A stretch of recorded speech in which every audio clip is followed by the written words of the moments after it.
পঞ্চম শ্রেণী তোমাদের আমাদের পরিবেশ বইয়ে 11 পাতায় কিন্তু অনেকগুলো প্রশ্ন আছে। আমি প্রশ্নগুলো তোমাদের খুঁজে দেব আর বারবার বলে দেব যাতে তোমাদের মুখস্থ হয়ে যায়। দেখো এখানে আমি রিডিং তো পড়ি না তোমাদের, আর এটা চতুর্থ পর্ব, তিনটে পর্ব দিয়ে দেওয়া হয়েছে, এটা 4 নম্বর পর্ব। এখানে দেখো একটা প্রশ্ন আছে, হাড় হলো অস্থি। প্রশ্ন দেখা দিতে পারে অস্থি কি হাড়? উত্তর হবে হ্যাঁ। আর হাড়ের জোর হলো সন্ধি। জোর হলো সন্ধি, তো হাড় জোড়া হলো অস্থি সন্ধি। এটা কিন্তু তোমরা শিখে ফেললে। যদি বলে অস্থি সন্ধি কি, হাড় জোর, জোড়া বলবে না, জোর বলবে। আর হাড় জোর হলো আসলে অস্থি সন্ধি। এবার কোথায় কোথায় অস্থি সন্ধি আছে অর্থাৎ হাড় জোর আছে, দেখো এখানে এই কনুই থেকে কবজি পর্যন্ত, এটা দেখছো কনু মানে হাতের কনুই ছিল, এখান থেকে কবজি পর্যন্ত, এই কবজি পর্যন্ত দুটো হাড় আছে, একটা হচ্ছে আলনা, একটা রেডিয়াস। তাহলে এইখানে দেখো এই তীর চিহ্ন যেটা ছক আছে, এটা কি হবে? আলনা আর রেডিয়াস লিখে দেবে, মানে বাঁ হাতের সঙ্গে যেটা এইটা আছে। কান থেকে কনুই পর্যন্ত, এটা কান থেকে কনুই পর্যন্ত একটা হাড় আছে, হিউমেরাস, এটা একটা হাড়।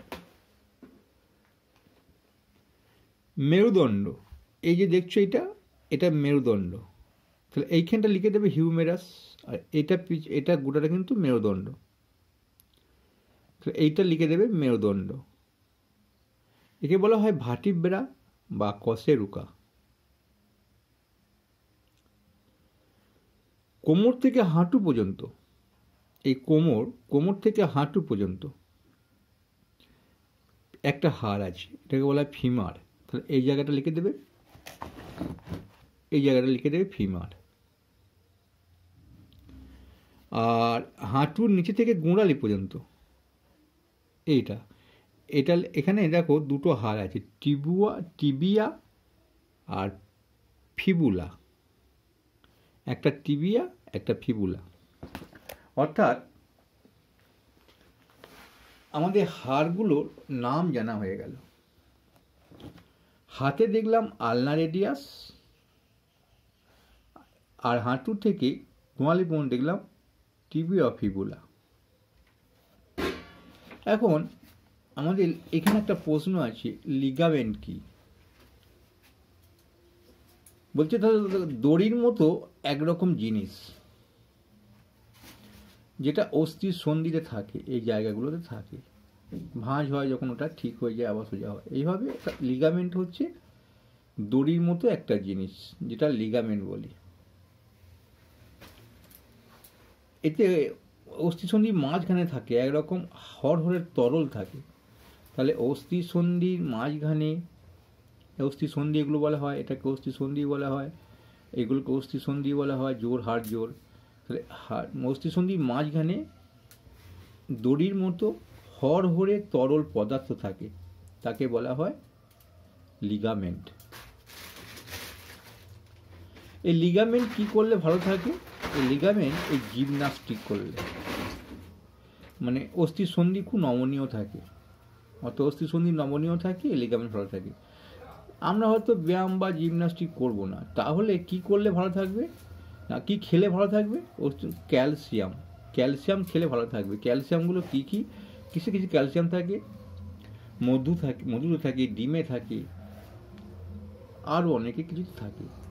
তাহলে আমরা এখানে অনেকগুলো প্রশ্ন ধাপে ধাপে দেখতে পেলাম। এবার চলো পরের পাতায় যাই।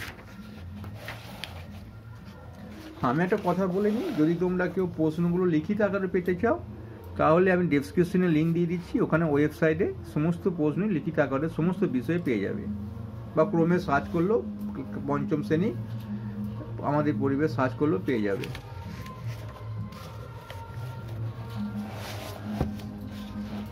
দেখো এখানে পেশি নিয়ে আলোচনা করা আছে, এখানে পেশি নিয়ে আলোচনা করা আছে। পেশি কি? আমরা হাড় চেনলাম শরীরের মধ্যে, তাহলে পেশিটা কি? পেশি হচ্ছে একটা শক্তপোক্ত, মানে যারা মানে পেশি কাজ করে হাড়কে সাহায্য করে। যেমন কিছু টানতে গেলে, কিছু ঠিলতে গেলে হাড় কিন্তু কাজটা করে না, করে কে? পেশি। কি খেলে পেশি ভালো থাকবে? মাছ, মাংস, ডিম, মাশরুম, ডাল, সয়াবিন, লেবু খাবে, এগুলোতে কিন্তু পেশি ভালো থাকবে। তারপর দেখো পাখিদের ডানা, পাখিদের কোন পেশিটা খুব শক্তপোক্ত? এটা ডানার পেশি। কোন প্রাণী মানে পেশি নেই, মানে পেশি নেই এবং পাওয়া যায় না, পেশি সবাই থাকে প্রায়, মানে কোন প্রাণী সবচেয়ে মানে বেশিরভাগটাই শুধু পেশি? কেঁচো। আর কোন প্রাণী পেশি, মুখের পেশির জোর বেশি? বাঘের, সিংহের, এইগুলো হচ্ছে মুখের পেশির জোর বেশি। আমাদের চোখে কি হাড় আছে? হাড় নেই। আর এখানে আমাদের আর একটা প্রশ্ন, কানের লতিতে পেশি থাকে আর জিভে না, জিভে কিন্তু আমাদের কোনো পেশি নেই। আর জিভ কি সাহায্য করে? খাবার গিলতে সাহায্য করে। তাহলে আমরা মোটামুটি ভালো ভালো প্রশ্নগুলো দেখে নিলাম 11 পাতা এবং 12 পাতায়। ভালো লাগলে একটা লাইক করবে।